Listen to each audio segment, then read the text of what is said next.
Et donc je vais présenter quelque chose qui ne recoupe pas exactement le titre que j'avais donné au départ, parce que ça fait partie d'un travail, d'une réflexion sur la question du vivant, de la vie, que je développe à travers, pour l'instant, différents articles, et qui, je pense, va finir, à force d'écrire des articles, par prendre la forme d'un livre. Et donc, pour introduire un petit peu la problématique que je dois aborder aujourd'hui, je vais partir de deux lois, deux situations juridiques qui sont posées dernièrement. Donc la première, c'est donc au cours de l'année 2019, l'État de Washington, donc aux États-Unis, a fait adopter une loi légalisant le compost de cadavres humains.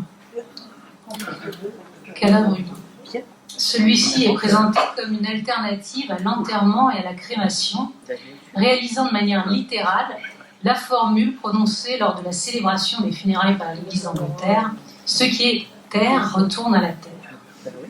Le corps du défunt est donc soumis à une humusation, accélérée en milieu clos selon des procédés techniques développés par une entreprise américaine, avant d'être remis à la famille accompagné d'un jeune pousse qu'elle pourra planter dans son jardin. Le corps humain serait ainsi voué à rejoindre le grand cycle de la décomposition cosmique auprès de l'ensemble des organismes non humains avec lesquels il habite la Terre. Cette option se présente ainsi comme écologique, je reprends les termes des articles, en permettant de répondre au problème de pollution provoquée par les autres formes d'inhumation ou d'incinération, ainsi qu'à celui de la surpopulation humaine sur Terre. Donc ça, premier cadre. Deuxième cadrage, un peu différent. En juillet 2013, les députés français ont aboli le régime d'interdiction avec dérogation qui prévalait sur les cellules souches embryonnaires depuis les lois de bioéthique de 2004. Dernièrement, la législation portant sur la recherche sur les cellules souches a à nouveau été remise en chantier dans le cadre du nouveau projet de loi de bioéthique. Celui-ci distingue la recherche sur les cellules souches embryonnaires des recherches sur les embryons humains. Le texte précise que, je cite, « toute modification d'un embryon humain par adjonction de cellules provenant d'autres espèces reste interdite ». Il acte également la modification de l'article 1614 du Code civil, je cite, « pour faire obstacle à toute expérimentation visant la transformation des caractères génétiques dans le but de modifier la descendance ». Pas de bébés donc génétiquement modifiés, contrairement à d'autres pays, on retrouve la Chine, où un chercheur a récemment affirmé que 2 nourrissons génétiquement modifiés nés après une fécondation in vitro étaient désormais résistants au VIH. Alors, pourquoi rapprocher ces deux situations qui apparemment ne partent pas du tout sur la même chose, puisque d'un côté nous avons affaire à un processus qui est présenté comme rejoignant le mouvement des phénomènes naturels, alors que d'un autre côté nous avons affaire à un processus d'une artificialisation extrême capable de substituer une production technologique à une rencontre naturelle entre des corps. Et pourtant, l'hypothèse que je souhaiterais explorer, donc c'est à l'état d'exploration encore, c'est qu'il y a peut-être derrière ces deux phénomènes une logique sous-jacente qui se profile, signe d'un bouleversement politique, mais aussi anthropologique et métaphysique, qui porte sur notre rapport à la vie, et plus particulièrement au corps et à la manière d'inscrire les corps dans le mouvement du cosmos. Ces deux phénomènes proposent une toute autre manière de délimiter le mouvement d'une vie. De la génération par manipulation des cellules souches à la décomposition du corps au sein d'un processus biologique global, en passant par la manipulation, le découpage et le transfert d'organes au sein d'une économie du vivant élargie, une logique commune semble se dessiner, qui consiste à chaque fois à passer en delà de l'individu, de l'être singulier, jusqu'à chercher ce point d'indifférenciation matérielle en lequel il disparaît. Ce qui se trouve privilégié, c'est la continuité absolue d'un processus de transformation matérielle assimilé à la vie, au détriment de la rupture singularisante constitutive de chaque vie. Le début et la fin de vie paraissent de plus en plus flous, comme l'épreuve du passage qui s'y trouve mise en jeu semble petit à petit s'effacer. La singularité indissociablement physique et psychique d'un être semble se dissoudre au sein d'un grand tout matériel pouvant être régulé selon les principes d'une économie globalisée, étendue à l'ensemble des corps humains et non humains, dans une logique écosystémique globale qui trouve son modèle dans la théorie cybernétique. Face à ces transformations structurelles, anthropologiques, les lois et comités bioéthiques se révèlent complètement impuissants. Ils ne constituent que les freins temporaires d'un processus qui semble inéluctable, piloté par un pouvoir biomédical et technoscientifique grandissant. Si les lois de bioéthique sont impuissantes pour répondre à ce problème structurel, c'est que le droit ne peut avoir de force que s'il est porté à articuler à des processus sociaux dont il est l'expression. Ceux qui défendent ces lois sont souvent considérés comme relevant de positions passéistes qui ne sont pas en phase avec la marche réelle de l'histoire à laquelle ils seraient sommés de s'adapter. En effet, la morale, et on pourrait dire qu'en effet, la morale n'a jamais permis de contrer les forces sociales. C'est qu'en fait, le problème n'était peut-être pas là. L'opposition n'est pas située entre morale et sociale, mais peut-être justement qu'il faudrait repolitiser la question entre différentes manières de penser et de faire monde. Le discours qui relègue les considérations éthiques à des préoccupations passéistes masque en fait un conflit ou un différend politique entre des forces sociales hétérogènes, entre des manières de faire monde et sociétés différentes, voire antagoniques. La question éthique n'aura de pertinence, si on y est attaché, qu'à s'articuler à des résistances collectives et politiques qui engagent d'autres manières d'affirmer le vivre ensemble, d'autres manières de vivre et donc de penser le rapport à la vie et à la mort. Juste ça, c'était juste une petite introduction. Je n'ai pas essayé de ne pas être trop longue, mais... Donc à travers les deux cas mentionnés en introduction, donc je voudrais souligner, porter un regard sur un déplacement donc dans notre rapport à la vie en tant que lieu d'une épreuve existentielle. Qui dit épreuve dit passage, c'est-à-dire traversée d'un seuil, et donc expérience d'une différence ou d'un écart. Or, c'est précisément l'expérience de cet écart qui semble ici effacée au profit de l'établissement d'une pure continuité biologique. Cet effacement de la différence me semble corrélatif d'un effacement ou d'une neutralisation de la dimension psychique. Car le psychique n'est pas ce qui s'oppose à la matière, mais cet excès de la vie qui vient inscrire de la différence et de l'écart, de la différenciation à même la matière. C'est depuis l'épreuve de cette différence que surgit ce qu'on appelle le symbolique. Par symbolique, j'entends cette instance différenciatrice et articulatrice par laquelle les êtres humains s'engagent dans le monde auprès et avec les autres, en donnant forme à cet être avec les autres. Cette instance symbolique n'a de sens qu'en tant qu'elle articule l'épreuve d'un passage, je mets l'accent sur l'épreuve, c'est-à-dire qu'elle donne forme à une expérience existentielle, une expérience que j'appelle aussi pathique, c'est-à-dire une manière d'être touché, de toucher dans l'épreuve d'un monde commun. Donc pathique au sens du passage, non pas au sens du pathos de ce qu'on subit, mais au sens de ce qui passe. Donc passage donc qui va de la singularité d'une vie individuée à la désingularisation d'une vie se confondant dans de la matière indifférenciée. Le passage de la vie à la mort n'est donc pas réductible à un processus de décomposition physiologique, mais engage toujours déjà mon rapport aux autres. La mort manifeste cette part de non-être, à partir et contre laquelle je me constitue pour me singulariser, pour me différencier. Cette part de non-être, Kristeva lui donne le nom d'abjection.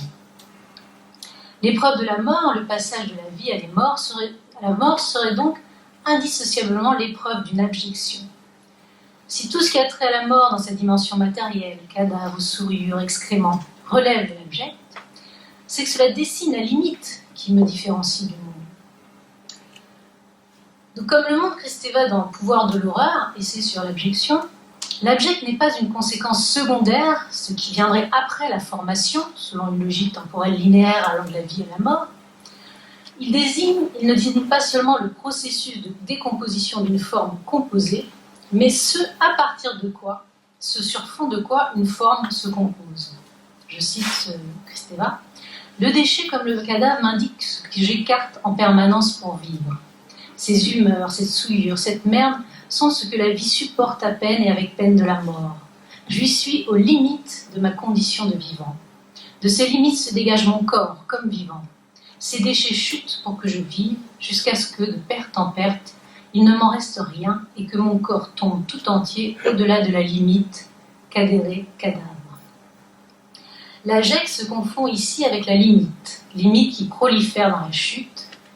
Le cadavre, c'est lorsque la limite est devenue objet. Ou plutôt, l'abject se confond avec l'illimité à partir duquel s'ouvre, s'articule le processus de limitation et de différenciation du sujet et de l'objet. La limite ne doit pas ici se confondre avec la frontière, ligne positive, déterminable, mais s'envisager comme un seuil, une zone de transition, de passage, un écart.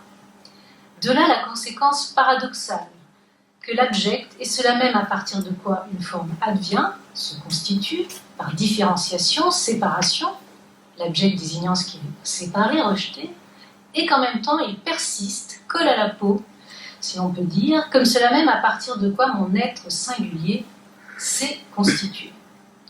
D'où le sentiment de dégoût, de répulsion qu'il suscite, car sinon il y aurait simple indifférence. Citons encore Kristeva. L'abject n'est pas mon corrélat qui, m'offrant un appui sur quelqu'un ou quelque chose d'autre, me permettrait d'être plus ou moins détaché et autonome. De l'objet, l'abject n'a qu'une qualité, celle de s'opposer à je. Mais si l'objet, en s'opposant, m'équilibre dans la trame fragile d'un désir de sens qui en fait homologue indéfiniment, infiniment à lui, au contraire, l'abject, objet chu, est radicalement exclu et me tire vers là où le sens s'effondre. Un certain moi qui s'est fondu avec son maître, un surmoi l'a carrément chassé. Il est dehors, hors de l'ensemble dont il semble ne pas reconnaître les règles du jeu. Pourtant, de cet exil, l'abject ne cesse de défier son maître. Ambiguïté de l'abjection, fin de citation, ambiguïté de l'abjection qui, tout en se démarquant, ne détache pas radicalement le sujet de ce qui le menace. L'abject est cet autre que je ne peux incorporer, mais à partir de quoi, de ce fait même, quelque chose comme du corps advient. Un autre, je cite, c'est là, un autre me précède et me possède, et par cette possession me fait être. Ainsi, l'abject précède, au sens ontologique et non génétique, selon Kristeva, le partage sujet-objet. Il précède aussi le partage freudien entre conscient et inconscient, et relèverait d'une forme de refoulement primaire, s'opérant avant le surgissement du moi, de ses objets, de ses représentations. Faire l'épreuve de l'abjection, c'est donc précisément faire l'épreuve de cette limite instable et sans cesse à restabiliser qui me distingue et m'y constitue. Cette épreuve est psychique et non seulement physiologique, au sens où le psychique se situe précisément à l'intervalle de l'esprit et du corps, là où le corps se constitue comme expérience singulière, irréductible à une substance étendue. C'est ce que montre par ailleurs Erwin Strauss dans son livre Du sens des sens, que la polarité entre intérieur et extérieur est essentiellement une limitation et une structuration de la relation du jeu au monde qui n'existe pas comme telle de manière objective. Donc cette limite mouvante, cet intervalle du sentir, dirait Erwin Strauss, se constitue depuis l'épreuve d'une abjection. Ce pourquoi cette épreuve se trouve être au cœur de toute instance symbolique. Je cite à nouveau Kristeva. La souillure par les rites qui la consacrent n'est peut-être qu'une des institutions possibles pour un ensemble social de l'abjection bordant l'identité fragile de l'être parlant. En ce sens, l'abjection est coextensive à l'ordre social et symbolique, à l'échelle individuelle comme à l'échelle collective.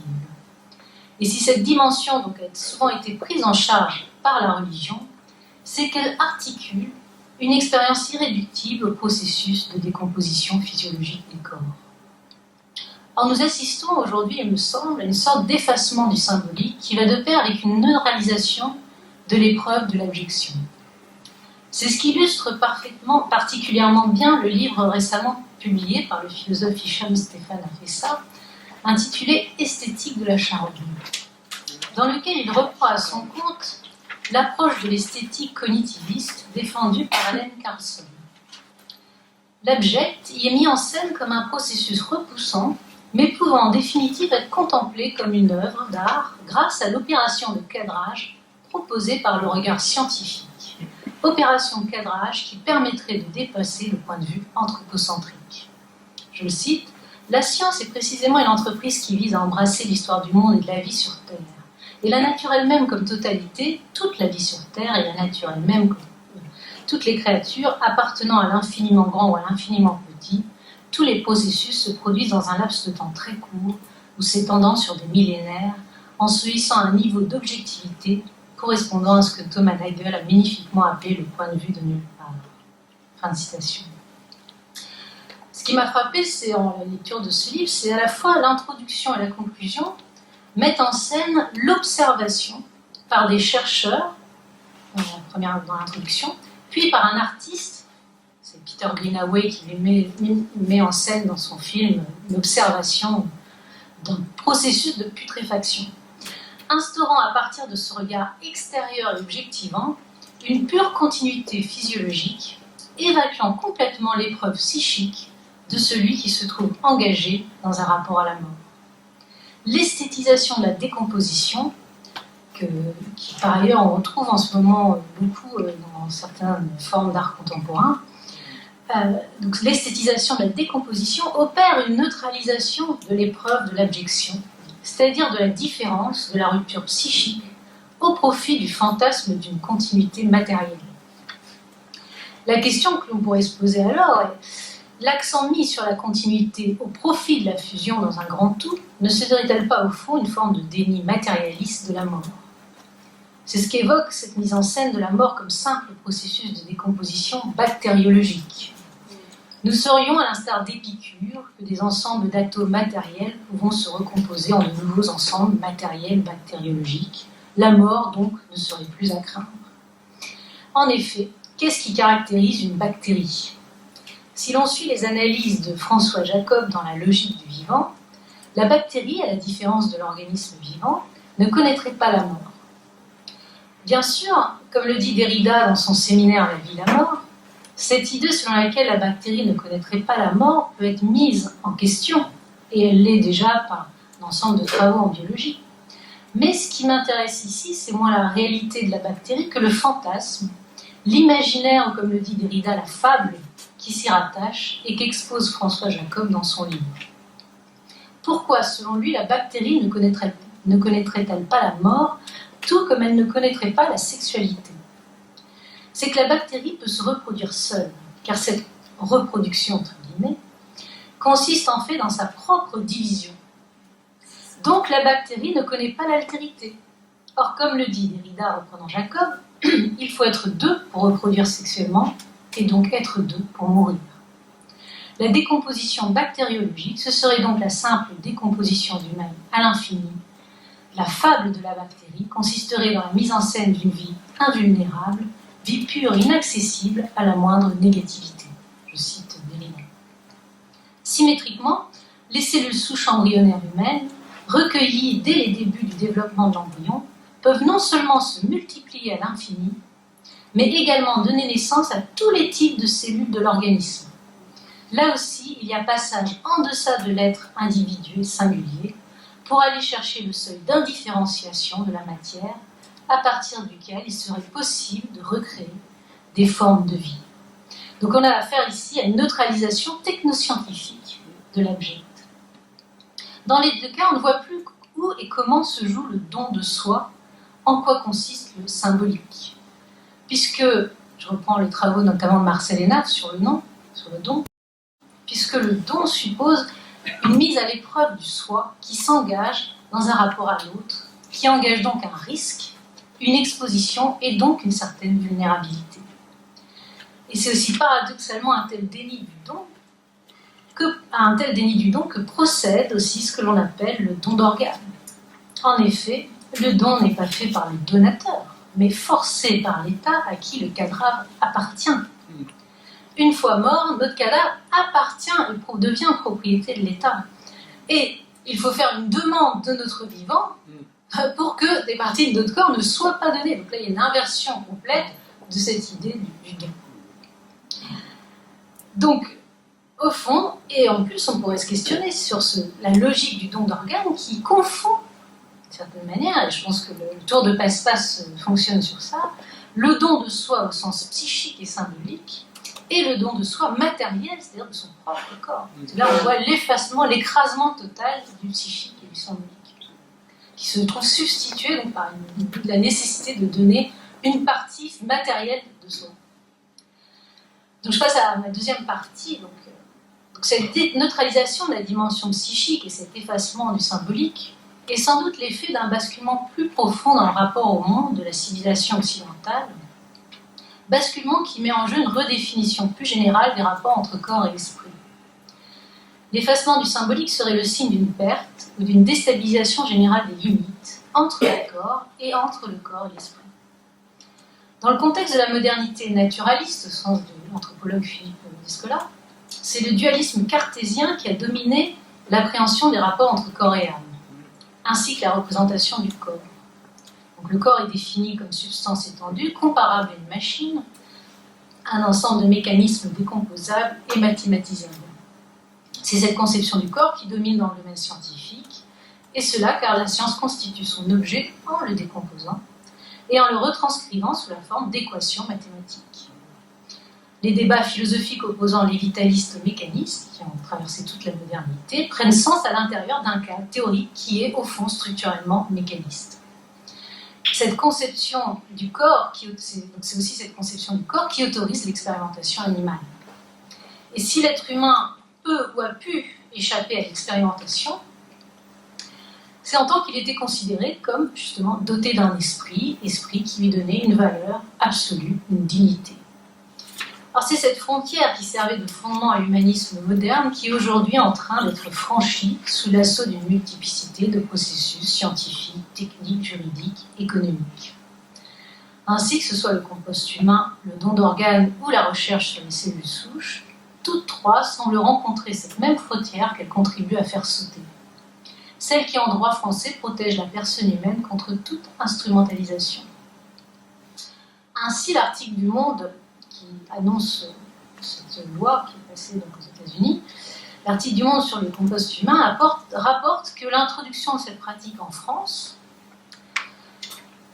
soulèverait des questions importantes tenant notamment à l'absence de statut juridique des particules issues de cette technique et de sa compatibilité avec l'article 16.1.1 du Code civil qui porte sur le respect du corps humain. Donc en France, pour l'instant, ce n'est pas possible. Donc cet article du Code civil apparaît dans le livre concernant les personnes. Donc dans des droits civils, chapitre 2 du respect du corps humain. Cet article s'énonce ainsi. Chacun a droit au respect de son corps, le corps humain est inviolable. Le corps humain, ses éléments et ses produits ne peuvent faire l'objet d'un droit patrimonial. De la même manière, la distinction opérée entre cellules souches et embryons, opérée par la récente loi, bien loin de protéger l'être humain de l'expérimentation, ne fait que repousser encore un peu plus la frontière qui rend cette expérimentation possible, c'est-à-dire l'interdit qui protège les êtres humains d'être réduits à des objets ou matériaux décomposables et utilisables. Dans le compost humain, mais plus encore dans celui des cellules souches, sur les cellules souches, le corps humain se trouve inscrit dans une logique instrumentale, utilitaire, dans une économie globale, dans laquelle il devient une valeur relative. Progressivement, la loi change pour se soumettre aux impératifs de la recherche scientifique et médicale. Or, la loi de non-patrimonialité, qui semblerait faire encore barrage au compost humain, donc la loi de non-patrimonialité du corps manifeste déjà un recul dans la non-réification du corps. En effet, avant la loi de 1994, le corps humain était considéré comme indisponible, ce qui veut dire qu'il n'avait pas de statut juridique. L'indisponibilité du corps, depuis les lois de 1994, a été suspendue au profit donc de la non-patrimonialité. Comme le nom l'indique, le régime d'indisponibilité interdisait que l'être humain ne soit disponible. C'est-à-dire, d'une part, ne soit scindé en deux, entre un corps d'un côté et un esprit de l'autre, puis d'autre part, que le corps soit lui-même réductible en partie. Le statut d'indisponibilité considérait l'être humain comme une totalité, et c'est aussi une conception globale qui continue de prévaloir au Japon, où la greffe d'organes reste interdite. La France a franchi un pas vers le régime de patrimonialité en vigueur aux USA, où le corps est conçu comme un objet dont on est propriétaire, dont on peut disposer. En créant une catégorie juridique nouvelle, la non-patrimonialité, la France a autorisé une disposition du corps, mais sans aller jusqu'à la vente, celle-ci étant trop éloignée du droit français traditionnel. La non-patrimonialité est donc un statut intermédiaire et la catégorie juridique du don, qui pouvait faire consensus, a prévalu. Et donc toujours interdit la vente ou la location de son corps, tout ou partie, c'est-à-dire son sang, ses organes, ses gamètes, mais non le don. Cette position est une condition de l'adhésion du corps du juriste et du corps social en France. C'est ainsi que le corps humain est introduit dans le droit français sous la formule des éléments et produits du corps. Les éléments désignent grosso modo ce qu'on appelle les organes. Mais la législation ne procède pas comme ça. Elle rassemble les éléments et produits à partir du type d'intervention médicale. Par exemple, il y a un chapitre sur les greffes qui concerne les organes, la greffe de cornée, la greffe de peau. Cette manière de procéder, qui met sous un usage, une utilisation, est faite pour brouiller l'appréhension fonctionnelle et globale du corps et faire dépendre son statut des gestes médicaux et des performances des biotechnologies, lesquelles doivent pouvoir se développer et innover sans entrave. L'objectif est donc d'encadrer juridiquement les utilisations des éléments et produits, la question c'est par qui, et leur commercialisation avec les problèmes qu'on rencontre avec toute marchandise, sa conservation, son stockage, ses circuits de distribution. Il y a notamment tout un chapitre qui détermine la préparation, la conservation et l'utilisation des tissus, des cellules et de leurs dérivés. La rubrique éléments et produits est souvent recouverte par un autre ensemble, les organes, tissus et cellules, s'y ajoutent les préparations de thérapie cellulaire. Mais ce qui est surtout encadré est le prélèvement qui dépasse largement la question du don d'organes. Ainsi, il est précisé qu'il est légal d'utiliser les tissus, les cellules et les produits du corps prélevés à l'occasion d'une intervention chirurgicale, y compris le placenta. Ce n'est donc pas le corps dans son intégralité qui est donné, mais des morceaux. Et ces morceaux n'apparaissent dans le texte de loi qu'en tant qu'ils sont pris dans des usages médicaux, c'est-à-dire à l'intérieur d'une économie globale qui vise à l'amélioration de la santé des populations, c'est-à-dire d'une logique biopolitique.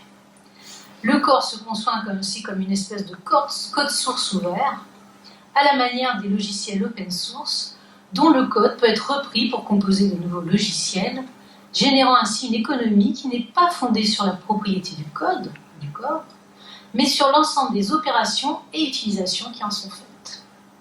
Les frontières entre vivants et inertes sont brouillées, voire effacées, au profit d'une continuité matérialiste qui peut indifféremment substituer un être vivant à une machine, ainsi que le met en scène le fantasme cybernétique du cyborg. Donc la théorie cybernétique, je ne vais pas trop développer, je ne vais pas avoir le temps, mais donc, une théorie de la science, une théorie de la communication et de l'information, se conçoit dès le début, donc après la Seconde Guerre mondiale, comme un projet global et globalisant, visant la régulation des systèmes, allant de la cellule souche à l'écosystème planétaire.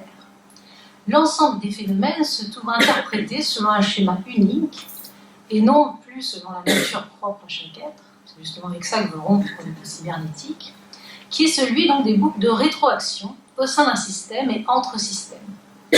C'est ce que l'on retrouve en particulier dans les théories d'Henri Laborie, je cite, « Si c'est une dynamique cybernétique qui a présidé à la naissance de la vie, ce qui est marrant, c'est qu'il a fait ça comme si c'était une évidence, que la vie est cybernétique depuis toujours, on a une naturalisation idéologique qui est assez incroyable. Donc si c'est une dynamique cybernétique qui a présidé à la naissance de la vie, puis à son évolution, ce sont encore des mécanismes du même ordre qui en assurent le maintien, tant à l'échelon planétaire des espèces animales ou des groupes humains qu'à celui de l'individu. Donc la perspective cybernétique propose au fond un monisme matérialiste et holiste. Nous n'avons plus affaire à des corps singuliers, mais à des systèmes en interaction et potentiellement substituables grâce au code informationnel qui définit leur ADN. Mais ce qui paraît le plus problématique dans cette vision du monde, qui se situe donc au niveau d'un basculement anthropologique, dont le projet transhumaniste se veut l'expression idéologique la plus visible, s'envisage aussi depuis le début comme un projet politique, celui d'une gouvernance mondialisée des vivants. Donc, ça c'est l'origine étymologique de cybernétique, Kubernetes, qui veut dire gouvernail. Et donc, c'est-à-dire dans une biopolitique technologiquement assistée, ou ce que j'appelle par ailleurs une biotechnocratie, qui en fait accomplit une économie globale qui englobe l'ensemble des existants terrestres.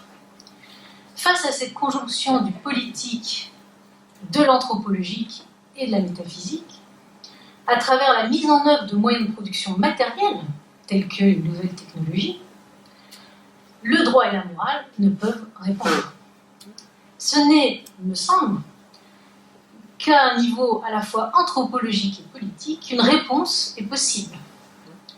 C'est ce processus qui s'esquisse, et là, c'est là qu'il faudrait développer plus, c'est par ailleurs ce que je fais dans le livre qui a été publié et le prochain livre à venir, c'est ce processus qui s'esquisse, selon moi, dans tout un courant de l'écologie contemporaine, collective, qui affirme d'autres modes de singularisation et d'être avec que le grand tout fusionnel et régulable de l'écosystème cybernétique planétaire. La question éthique n'aura de pertinence, si on y est attaché, qu'à s'articuler à des résistances collectives et politiques qui engagent d'autres manières d'affirmer le vivre ensemble, d'autres manières de vivre, et donc de penser le rapport à la vie et à la mort. Juste ça, c'était juste une petite introduction. Je vais pas essayer de ne pas être trop longue, mais... Donc à travers les deux cas mentionnés en introduction, donc je voudrais souligner, porter un regard sur un déplacement donc dans notre rapport à la vie en tant que lieu d'une épreuve existentielle. Qui dit épreuve dit passage, c'est-à-dire traversée d'un seuil, et donc expérience d'une différence ou d'un écart. Or, c'est précisément l'expérience de cet écart qui semble ici effacée au profit de l'établissement d'une pure continuité biologique. Cet effacement de la différence me semble corrélatif d'un effacement ou d'une neutralisation de la dimension psychique, au sens du pathos de ce qu'on subit, au sens de ce qui passe. Donc passage donc, qui va de la singularité d'une vie individuée à la désingularisation d'une vie se confondant dans de la matière indifférenciée. Le passage de la vie à la mort n'est donc pas réductible à un processus de décomposition physiologique, mais engage toujours déjà mon rapport aux autres. La mort manifeste cette part de non-être, à partir et contre laquelle je me constitue pour me singulariser, pour me différencier. Cette part de non-être, Kristeva lui donne le nom d'abjection. L'épreuve de la mort, le passage de la vie à la mort serait donc indissociablement l'épreuve d'une abjection. Si tout ce qui a trait à la mort dans sa dimension matérielle, cadavres, souillures, excréments, relève de l'abject, c'est que cela dessine la limite qui me différencie du monde. Donc, comme le montre Kristeva dans Le pouvoir de l'horreur, essai sur l'abjection, l'abject n'est pas une conséquence secondaire, ce qui viendrait après la formation, selon une logique temporelle linéaire allant de la vie à la mort. Il ne désigne pas seulement le processus de décomposition d'une forme composée, mais ce à partir de quoi, ce sur fond de quoi une forme se compose. Je cite Kristeva. Le déchet comme le cadavre m'indique ce que j'écarte en permanence pour vivre. Ces humeurs, cette souillure, cette merde sont ce que la vie supporte à peine et avec peine de la mort. J'y suis aux limites de ma condition de vivant. De ces limites se dégage mon corps comme vivant. Ces déchets chutent pour que je vive, jusqu'à ce que, de perte en perte, il ne m'en reste rien et que mon corps tombe tout entier au-delà de la limite, cadéré, cadavre. L'abject se confond ici avec la limite qui prolifère dans la chute. Le cadavre, c'est lorsque la limite est devenue objet. Ou plutôt, l'abject se confond avec l'illimité à partir duquel s'ouvre, s'articule le processus de limitation et de différenciation du sujet de l'objet. La limite ne doit pas ici se confondre avec la frontière, ligne positive, déterminable, mais s'envisager comme un seuil, une zone de transition, de passage, un écart. De là la conséquence paradoxale, que l'abject est cela même à partir de quoi une forme advient, se constitue, par différenciation, séparation, l'abject désignant ce qui est séparé, rejeté, et qu'en même temps il persiste, colle à la peau, si on peut dire, comme cela même à partir de quoi mon être singulier s'est constitué. D'où le sentiment de dégoût, de répulsion qu'il suscite, car sinon il y aurait simple indifférence. Citons encore Kristeva. L'abject n'est pas mon corrélat qui, m'offrant un appui sur quelqu'un ou quelque chose d'autre, me permettrait d'être plus ou moins détaché et autonome. De l'objet, l'abject n'a qu'une qualité, celle de s'opposer à je. Mais si l'objet, en s'opposant, m'équilibre dans la trame fragile d'un désir de sens qui en fait m'homologue indéfiniment, infiniment à lui. Au contraire, l'abject objet échu est radicalement exclu et me tire vers là où le sens s'effondre. Un certain moi qui s'est fondu avec son maître, un surmoi l'a carrément chassé. Il est dehors, hors de l'ensemble dont il semble ne pas reconnaître les règles du jeu. Pourtant, de cet exil, l'abject ne cesse de défier son maître. Ambiguïté de l'abjection, fin de citation, ambiguïté de l'abjection qui, tout en se démarquant, ne détache pas radicalement le sujet de ce qui le menace. L'abject est cet autre que je ne peux incorporer, mais à partir de quoi, de ce fait même, quelque chose comme du corps advient. Un autre, je cite Cristéval, un autre me précède et me possède, et par cette possession me fait être. Ainsi, l'abject précède, au sens ontologique et non génétique, selon Cristéval, le partage sujet-objet. Il précède aussi le partage freudien entre conscient et inconscient, et relèverait d'une forme de refoulement primaire, s'opérant avant le surgissement du moi, de ses objets, de ses représentations. Faire l'épreuve de l'abjection, c'est donc précisément faire l'épreuve de cette limite instable et sans cesse à restabiliser qui me distingue et m'y constitue. Cette épreuve est psychique et non seulement physiologique, au sens où le psychique se situe précisément à l'intervalle de l'esprit et du corps, là où le corps se constitue comme expérience singulière, irréductible à une substance étendue. C'est ce que montre par ailleurs Erwin Strauss dans son livre Du sens des sens, que la polarité entre intérieur et extérieur est essentiellement une limitation et une structuration de la relation du jeu au monde qui n'existe pas comme telle de manière objective. Donc cette limite mouvante, cet intervalle du sentir, dirait Erwin Strauss, se constitue depuis l'épreuve d'une abjection. Ce pourquoi cette épreuve se trouve être au cœur de toute instance symbolique. Je cite à nouveau Cristéval. La souillure par les rites qui la consacrent n'est peut-être qu'une des institutions possibles pour un ensemble social de l'abjection bordant l'identité fragile de l'être parlant.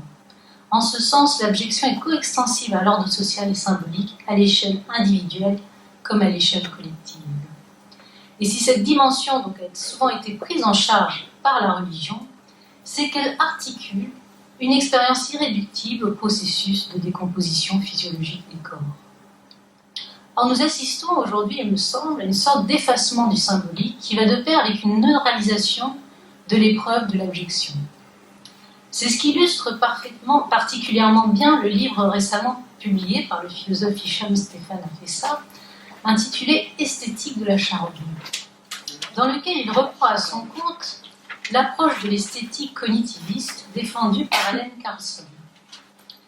L'abject y est mis en scène comme un processus repoussant, mais pouvant en définitive être contemplé comme une œuvre d'art grâce à l'opération de cadrage proposée par le regard scientifique. Opération de cadrage qui permettrait de dépasser le point de vue anthropocentrique. Je le cite, « La science est précisément une entreprise qui vise à embrasser l'histoire du monde et de la vie sur Terre. Et la nature elle-même comme totalité, toute la vie sur Terre et la nature elle-même comme toutes les créatures appartenant à l'infiniment grand ou à l'infiniment petit, tous les processus se produisent dans un laps de temps très court ou s'étendant sur des millénaires, en se hissant à un niveau d'objectivité correspondant à ce que Thomas Nagel a magnifiquement appelé le point de vue de nulle part. » Fin de citation. Ce qui m'a frappé, c'est en la lecture de ce livre, c'est à la fois l'introduction et la conclusion mettent en scène l'observation par des chercheurs, dans l'introduction, puis par un artiste, c'est Peter Greenaway qui met en scène dans son film l'observation d'un processus de putréfaction, instaurant à partir de ce regard extérieur et objectivant une pure continuité physiologique, évacuant complètement l'épreuve psychique de celui qui se trouve engagé dans un rapport à la mort. L'esthétisation de la décomposition, qui par ailleurs on retrouve en ce moment beaucoup dans certaines formes d'art contemporain, donc l'esthétisation de la décomposition opère une neutralisation de l'épreuve de l'abjection, c'est-à-dire de la différence, de la rupture psychique, au profit du fantasme d'une continuité matérielle. La question que l'on pourrait se poser alors est: l'accent mis sur la continuité au profit de la fusion dans un grand tout ne serait-elle pas au fond une forme de déni matérialiste de la mort? C'est ce qu'évoque cette mise en scène de la mort comme simple processus de décomposition bactériologique. Nous serions, à l'instar d'Épicure, que des ensembles d'atomes matériels pouvant se recomposer en de nouveaux ensembles matériels bactériologiques. La mort, donc, ne serait plus à craindre. En effet, qu'est-ce qui caractérise une bactérie ? Si l'on suit les analyses de François Jacob dans la logique du vivant, la bactérie, à la différence de l'organisme vivant, ne connaîtrait pas la mort. Bien sûr, comme le dit Derrida dans son séminaire La vie, la mort, cette idée selon laquelle la bactérie ne connaîtrait pas la mort peut être mise en question, et elle l'est déjà par l'ensemble de travaux en biologie. Mais ce qui m'intéresse ici, c'est moins la réalité de la bactérie que le fantasme, l'imaginaire, ou comme le dit Derrida, la fable qui s'y rattache et qu'expose François Jacob dans son livre. Pourquoi, selon lui, la bactérie ne connaîtrait-elle pas la mort, tout comme elle ne connaîtrait pas la sexualité ? C'est que la bactérie peut se reproduire seule, car cette reproduction, entre guillemets, consiste en fait dans sa propre division. Donc la bactérie ne connaît pas l'altérité. Or, comme le dit Derrida reprenant Jacob, il faut être deux pour reproduire sexuellement, et donc être deux pour mourir. La décomposition bactériologique, ce serait donc la simple décomposition du même à l'infini. La fable de la bactérie consisterait dans la mise en scène d'une vie invulnérable, vie pure, inaccessible à la moindre négativité. Je cite Derrida. Symétriquement, les cellules souches embryonnaires humaines, recueillies dès les débuts du développement de l'embryon, peuvent non seulement se multiplier à l'infini, mais également donner naissance à tous les types de cellules de l'organisme. Là aussi, il y a passage en deçà de l'être individuel singulier pour aller chercher le seuil d'indifférenciation de la matière à partir duquel il serait possible de recréer des formes de vie. Donc on a affaire ici à une neutralisation technoscientifique de l'abject. Dans les deux cas, on ne voit plus où et comment se joue le don de soi, en quoi consiste le symbolique. Puisque, je reprends les travaux notamment de Marcel Hénaff sur le don, puisque le don suppose une mise à l'épreuve du soi qui s'engage dans un rapport à l'autre, qui engage donc un risque, une exposition et donc une certaine vulnérabilité. Et c'est aussi paradoxalement à un tel déni du don que procède aussi ce que l'on appelle le don d'organes. En effet, le don n'est pas fait par le donateur, mais forcé par l'État à qui le cadavre appartient. Une fois mort, notre cadavre appartient et devient propriété de l'État. Et il faut faire une demande de notre vivant pour que des parties de notre corps ne soient pas données. Donc là, il y a une inversion complète de cette idée du don. Donc, au fond, et en plus, on pourrait se questionner sur la logique du don d'organes qui confond, d'une certaine manière, et je pense que le tour de passe-passe fonctionne sur ça, le don de soi au sens psychique et symbolique, et le don de soi matériel, c'est-à-dire de son propre corps. Là, on voit l'effacement, l'écrasement total du psychique et du symbolique, qui se trouve substitué donc, par la nécessité de donner une partie matérielle de soi. Donc je passe à ma deuxième partie. Donc cette neutralisation de la dimension psychique et cet effacement du symbolique est sans doute l'effet d'un basculement plus profond dans le rapport au monde de la civilisation occidentale, basculement qui met en jeu une redéfinition plus générale des rapports entre corps et esprit. L'effacement du symbolique serait le signe d'une perte ou d'une déstabilisation générale des limites entre le corps et l'esprit. Dans le contexte de la modernité naturaliste, au sens de l'anthropologue Philippe Descola, c'est le dualisme cartésien qui a dominé l'appréhension des rapports entre corps et âme, ainsi que la représentation du corps. Donc, le corps est défini comme substance étendue, comparable à une machine, un ensemble de mécanismes décomposables et mathématisables. C'est cette conception du corps qui domine dans le domaine scientifique, et cela car la science constitue son objet en le décomposant et en le retranscrivant sous la forme d'équations mathématiques. Les débats philosophiques opposant les vitalistes aux mécanistes, qui ont traversé toute la modernité, prennent sens à l'intérieur d'un cadre théorique qui est, au fond, structurellement mécaniste. Cette conception du corps, c'est aussi cette conception du corps qui autorise l'expérimentation animale. Et si l'être humain peut ou a pu échapper à l'expérimentation, C'est en tant qu'il était considéré comme justement doté d'un esprit qui lui donnait une valeur absolue, une dignité. Alors c'est cette frontière qui servait de fondement à l'humanisme moderne qui est aujourd'hui en train d'être franchie sous l'assaut d'une multiplicité de processus scientifiques, techniques, juridiques, économiques. Ainsi que ce soit le compost humain, le don d'organes ou la recherche sur les cellules souches, toutes trois semblent rencontrer cette même frontière qu'elles contribuent à faire sauter. Celle qui, en droit français, protège la personne humaine contre toute instrumentalisation. Ainsi, l'article du Monde qui annonce cette loi qui est passée donc aux États-Unis, l'article du Monde sur le compost humain rapporte que l'introduction de cette pratique en France soulèverait des questions importantes tenant notamment à l'absence de statut juridique des particules issues de cette technique et de sa compatibilité avec l'article 16.1.1 du Code civil qui porte sur le respect du corps humain. Donc en France, pour l'instant, c'est pas possible.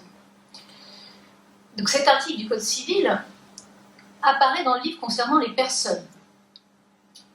Donc dans des droits civils, chapitre 2 du respect du corps humain. Cet article s'énonce ainsi. Chacun a droit au respect de son corps, le corps humain est inviolable. Le corps humain, ses éléments et ses produits ne peuvent faire l'objet d'un droit patrimonial. De la même manière, la distinction opérée entre cellules souches et embryons, opérée par la récente loi, bien loin de protéger l'être humain de l'expérimentation, ne fait que repousser encore un peu plus la frontière qui rend cette expérimentation possible, c'est-à-dire l'interdit qui protège les êtres humains d'être réduits à des objets ou matériaux décomposables et utilisables. Dans le compost humain, mais plus encore dans celui des cellules souches, sur les cellules souches, le corps humain se trouve inscrit dans une logique instrumentale, utilitaire, dans une économie globale, dans laquelle il devient une valeur relative. Progressivement, la loi change pour se soumettre aux impératifs de la recherche scientifique et médicale. Or, la loi de non-patrimonialité, qui semblerait faire encore barrage au compost humain, donc la loi de non-patrimonialité du corps manifeste déjà un recul dans la non-réification du corps. En effet, avant la loi de 1994, le corps humain était considéré comme indisponible, ce qui veut dire qu'il n'avait pas de statut juridique. L'indisponibilité du corps, depuis les lois de 1994, a été suspendue au profit donc de la non-patrimonialité. Comme le nom l'indique, le régime d'indisponibilité interdisait que l'être humain ne soit disponible. C'est-à-dire, d'une part, ne soit scindé en deux, entre un corps d'un côté et un esprit de l'autre, puis d'autre part, que le corps soit lui-même réductible en partie. Le statut d'indisponibilité considérait l'être humain comme une totalité, et c'est aussi une conception globale qui continue de prévaloir au Japon, où la greffe d'organes reste interdite. La France a franchi un pas vers le régime de patrimonialité en vigueur aux USA, où le corps est conçu comme un objet dont on est propriétaire, dont on peut disposer. En créant une catégorie juridique nouvelle, la non-patrimonialité, la France a autorisé une disposition du corps, mais sans aller jusqu'à la vente, celle-ci étant trop éloignée du droit français traditionnel. La non-patrimonialité est donc un statut intermédiaire et la catégorie juridique du don, qui pouvait faire consensus, a prévalu. Et donc toujours interdit la vente ou la location de son corps, tout ou partie, c'est-à-dire son sang, ses organes, ses gamètes, mais non le don. Cette position est une condition de l'adhésion du corps du juriste et du corps social en France. C'est ainsi que le corps humain est introduit dans le droit français sous la formule des éléments et produits du corps. Les éléments désignent grosso modo ce qu'on appelle les organes. Mais la législation ne procède pas comme ça. Elle rassemble les éléments et produits à partir du type d'intervention médicale. Par exemple, il y a un chapitre sur les greffes qui concerne les organes, la greffe de cornée, la greffe de peau. Cette manière de procéder, qui met sous un usage, une utilisation, est faite pour brouiller la préhension fonctionnelle et globale du corps et faire dépendre son statut des gestes médicaux et des performances des biotechnologies, lesquelles doivent pouvoir se développer et innover sans entrave. L'objectif est donc d'encadrer juridiquement les utilisations des éléments et produits, la question c'est par qui, et leur commercialisation avec les problèmes qu'on rencontre avec toute marchandise, sa conservation, son stockage, ses circuits de distribution. Il y a notamment tout un chapitre qui détermine la préparation, la conservation et l'utilisation des tissus, des cellules et de leurs dérivés. La rubrique éléments et produits est souvent recouverte par un autre ensemble, les organes, tissus et cellules, s'y ajoutent les préparations de thérapie cellulaire. Mais ce qui est surtout encadré est le prélèvement qui dépasse largement la question du don d'organes. Ainsi, il est précisé qu'il est légal d'utiliser les tissus, les cellules et les produits du corps prélevés à l'occasion d'une intervention chirurgicale, y compris le placenta. Ce n'est donc pas le corps dans son intégralité qui est donné, mais des morceaux, et ces morceaux n'apparaissent dans le texte de loi qu'en tant qu'ils sont pris dans des usages médicaux, c'est-à-dire à l'intérieur d'une économie globale qui vise à l'amélioration de la santé des populations, c'est-à-dire d'une logique biopolitique. Le corps se conçoit aussi comme une espèce de code source ouvert, à la manière des logiciels open source, dont le code peut être repris pour composer de nouveaux logiciels, générant ainsi une économie qui n'est pas fondée sur la propriété du code, du corps, mais sur l'ensemble des opérations et utilisations qui en sont faites. Les frontières entre vivants et inertes sont brouillées, voire effacées, au profit d'une continuité matérialiste qui peut indifféremment substituer un être vivant à une machine, ainsi que le met en scène le fantasme cybernétique du cyborg. Donc la théorie cybernétique, je ne vais pas trop développer, je ne vais pas avoir le temps, mais donc, une théorie de la science, une théorie de la communication et de l'information, se conçoit dès le début, donc après la Seconde Guerre mondiale, comme un projet global et globalisant, visant la régulation des systèmes, allant de la cellule souche à l'écosystème planétaire. L'ensemble des phénomènes se trouve interprété selon un schéma unique, et non plus selon la nature propre à chaque être. C'est justement avec ça que veut rompre la cybernétique, qui est celui donc des boucles de rétroaction au sein d'un système et entre systèmes. C'est ce que l'on retrouve en particulier dans les théories d'Henri Laborie, je cite, « Si c'est une dynamique cybernétique qui a présidé à la naissance de la vie, ce qui est marrant, c'est qu'il a fait ça comme si c'était une évidence, que la vie était cybernétique depuis toujours, on a une naturalisation idéologique qui est assez incroyable. Donc si c'est une dynamique cybernétique qui a présidé à la naissance de la vie, puis à son évolution, ce sont encore des mécanismes du même ordre qui en assurent le maintien, tant à l'échelon planétaire des espèces animales ou des groupes humains qu'à celui de l'individu. Donc la perspective cybernétique propose au fond un monisme matérialiste et holiste. Nous n'avons plus affaire à des corps singuliers, mais à des systèmes en interaction et potentiellement substituables grâce au code informationnel qui définit leur ADN. Mais ce qui paraît le plus problématique dans cette vision du monde, qui se situe donc au niveau d'un basculement anthropologique, dont le projet transhumaniste se veut l'expression idéologique la plus visible, s'envisage aussi depuis le début comme un projet politique, celui d'une gouvernance mondialisée des vivants. Donc, ça, c'est l'origine étymologique de cybernétique, Kubernetes, qui veut dire gouvernail. Et donc, c'est-à-dire dans une biopolitique technologiquement assistée, ou ce que j'appelle par ailleurs une biotechnocratie, qui, en fait, accomplit une économie globale qui englobe l'ensemble des existants terrestres.